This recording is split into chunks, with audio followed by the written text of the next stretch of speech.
Welcome to the debate. We are deep into the endgame of Big Brother US 27, and we're focused squarely on the final three, Morgan Pope, Vince Pinaro, and Ashley Hollis.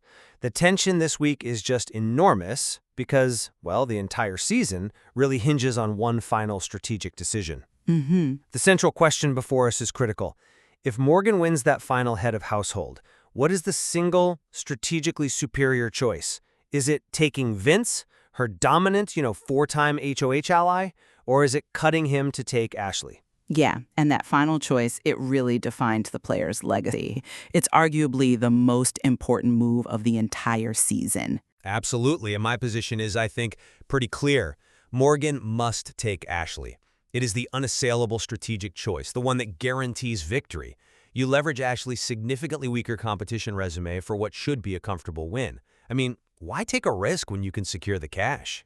See, I come at it from a slightly different angle. I believe Morgan's focus really needs to be on jury management, maybe above all else right now. That path of maximum strategic safety, cutting your clear partner, that's often the path of maximum jury bitterness. Taking Vince is a choice that honors their shared game, it minimizes the inevitable backlash for a final, cold betrayal, and ultimately it solidifies the season narrative they built together as the defining duo. Okay, I see why you think the personal element is so potent, but let me give you a different perspective. This one's rooted purely in risk management and demonstrable data from the season.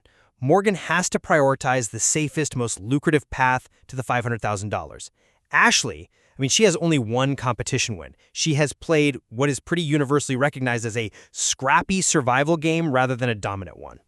Respectable for staying afloat, certainly. But yeah, not a game that commands respect from a really competitive jury. I can conceive that point. Precisely.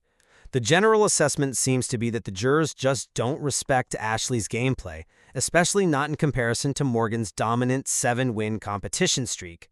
So this makes Morgan versus Ashley a potential landslide victory. And moreover, against Ashley, Morgan avoids the most difficult task in the final two, the rhetorical gymnastics required to differentiate her contribution from Vince's.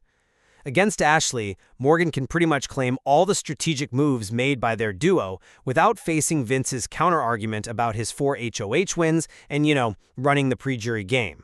That's a compelling argument about the difficulty of the final speech, I'll give you that. But I think you dramatically underestimate the weight of their partnership. Morgan's game is, as the source material says, so intertwined with Vince's.